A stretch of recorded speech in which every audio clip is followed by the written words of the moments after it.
আজি আমি কৰিম অনুশীলনী 5। অনুশীলনী 5ৰ 1 নম্বৰটো দিছে কি নিয়মেৰে খালী ঠাইবোৰ পূৰাব লাগিব চিন্তা কৰা আৰু ঠাইবোৰ পূৰোৱা। মানে আমি এই ক প্ৰশ্নটোত দিয়া খালী ঠাইবোৰ পূৰাব লাগে কোনো এক উপযুক্ত সংখ্যাৰ দ্বাৰা। এতিয়া আমি দেখিছোঁ যে এই দুইটো বিপৰীতে আছে 4টো, মানে এই দুইটোক দুগুণ কৰিলে 2 দুগুণ কি হয় 4 হ'ব। ঠিক তেনে আমি 6 উদাহৰণটো দেখিলে এই 6টোক যদি আমি দুগুণ কৰি দিওঁ 6 দুগুণ কি হৈ যাব 12 হৈ যাব। মানে ওপৰত থকা সংখ্যাবোৰ দুগুণ কৰি তলত বহুৱাইছে। ঠিক তেনেদৰে এই 8টোক যদি আমি দুগুণ কৰোঁ 8 দুগুণ কি হ'ব 16, তেতিয়াহ'লে 16টো আমি লিখিম ইয়াত। এতিয়া ইয়াত দিয়া আছে 10, এই 10টো কিহৰ দুগুণ হ'ব?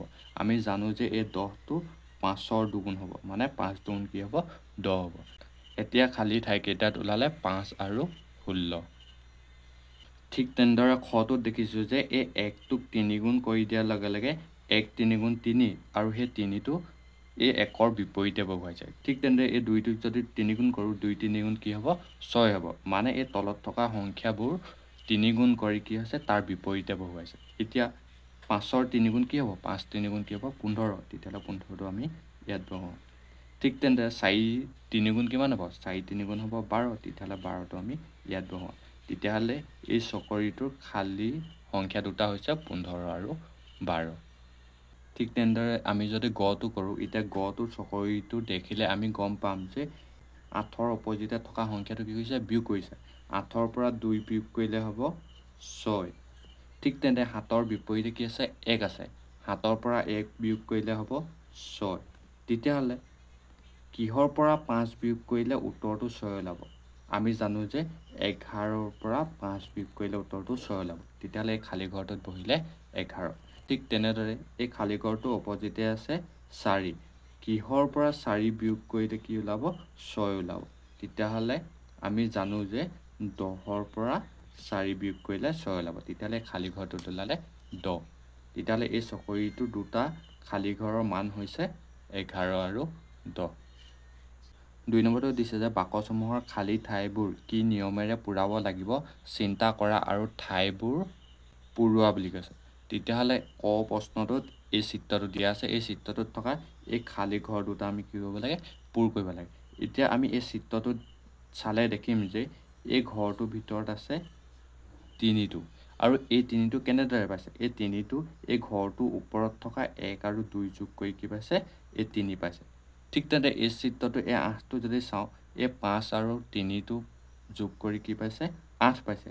ঠিক তেনেদৰে আমি কৰিবলৈ হ'লে 4 আৰু এই 5টো কি কৰিব লাগিব যোগ কৰিব লাগিব। 4 5 কি হ'ব 9 হ'ব, 9টো আমি এই ঘৰটোত বহাব লাগিব।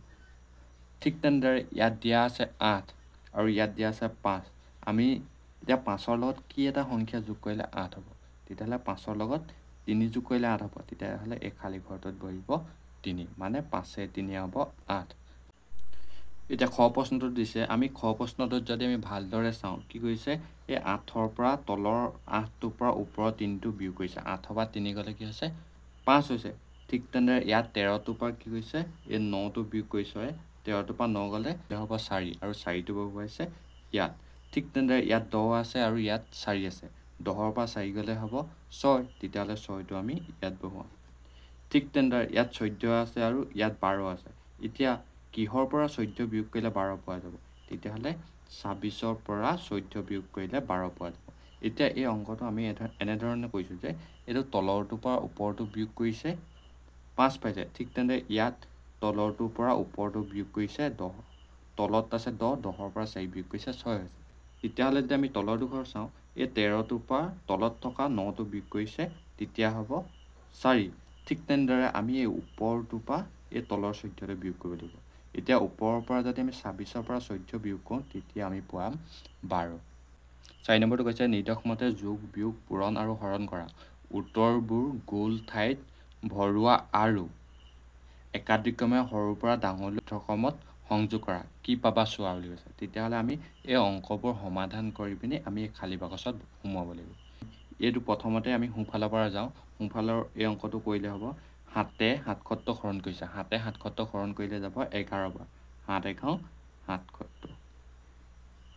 ঠিক তেনেদৰে এই অংকটোত 2য়ে 20 হৰণ কৰিছে, 2য়ে যদি 20 হৰণ কৰে 10 বাৰ যাব, 2 10 গুণ 20 হ'ব।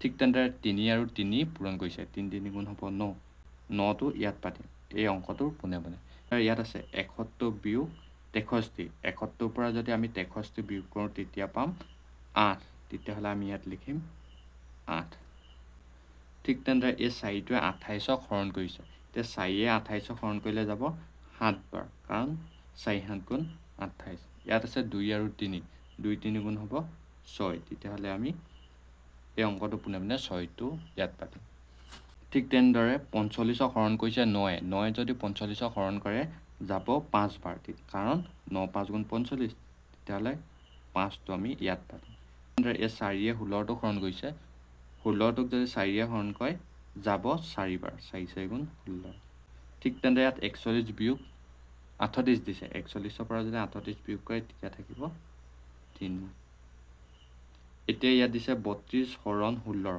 ১৬য়ে যদি ৩২ক হৰণ কৰে যাব দুবাৰ তেতিয়াহ'লে দুবাৰটো আমি ইয়াত পাতিম ইয়াত অংকটো দিছে ৮৯ বিয়োগ ৮৮ ৮৯ৰ পৰা যদি ৮৮ বিয়োগ কৰা হয় তেতিয়া থাকিব ১ তেতিয়াহ'লে আমি ১টো ইয়াত পাতিম এতিয়া আমি কৰিম এইটো এতিয়া ৮ যোগ ১৮ দিছে ৮ৰ লগত যদি ১৮ যোগ কৰা হয় পাম আমি ২৬ এতিয়া ৩য়ে ৭৫টোক হৰণ কৰিছে ৩য়ে যদি ৭৫টোক হৰণ কৰে যাবৰ ২৫ বাৰ কাৰণ ৩ ২৫ ৭৫ এতিয়া ৮ আৰু ৩ পূৰণ কৰিছে ৮ ৩ গুণ হ'ব ২৪ ২৪টো লিখিম আমি ইয়াত দিছে ১৯ যোগ ৪ ১৯ৰ লগত যদি আমি ৪ যোগ কৰোঁ তেতিয়া পাম ২৩ ২৩টো লিখিম ইয়াত এতিয়া ইয়াত দিছে ৩১ বিয়োগ ৯ তেতিয়াহ'লে ৩১ৰ পৰা ৯ বিয়োগ কৰিলে হ'ব ২২ তেতিয়াহ'লে ২২টো লিখিম ইয়াত এতিয়া ইয়াত দিছে ৭ আৰু ৩ পূৰণ কৰিছে ৭ ৩ গুণ হ'ব ২১ ২১টো লিখিম ইয়াত দিছে আশীক ৪য়ে হৰণ কৰিছে আশীক যদি ৪য়ে হৰণ কৰে ৪ ২০ গুণ হ'ব ৮০ মানে ৪য়ে আশীক যাব ২০ বাৰ তেতিয়াহ'লে ২০টো লিখিম আমি ইয়াত দিছে ৮ যোগ ১১ ৮ৰ লগত যদি ১১ যোগ কৰোঁ তেতিয়া পাম ১৯ এতিয়া ইয়াত ৩ আৰু ৬ পূৰণ কৰিছে ৩ ৬ গুণ হ'ব ১৮ তেতিয়াহ'লে ১৮টো লিখিম ইয়াত আছে ৩৪ বিয়োগ ১৭ ৩৪ৰ পৰা যদি ১৭ বিয়োগ কৰোঁ উত্তৰটো পাম ১৭ এতিয়া ৪ ৪ পূৰণ কৰিছে ৪ ৪ গুণ হ'ব ১৬ ১৬টো হ'ব আমি ইয়াত এতিয়া ৫ যোগ ১০ আছে ৫ৰ লগত যদি ১০ যোগ কৰা হয় তেতিয়া হ'ব ৫ ১০ ১৫ তেতিয়াহ'লে ১৫টো পাতিম ইয়াত তাৰপিছত দিছে ২৮ হৰণ ২ মানে ২য়ে ২৮ক হৰণ কৰিছে ২য়ে ২৮ক হৰণ কৰিলে যাব ১৪ বাৰ তেতিয়াহ'লে ১৪টো পাতিম ইয়াত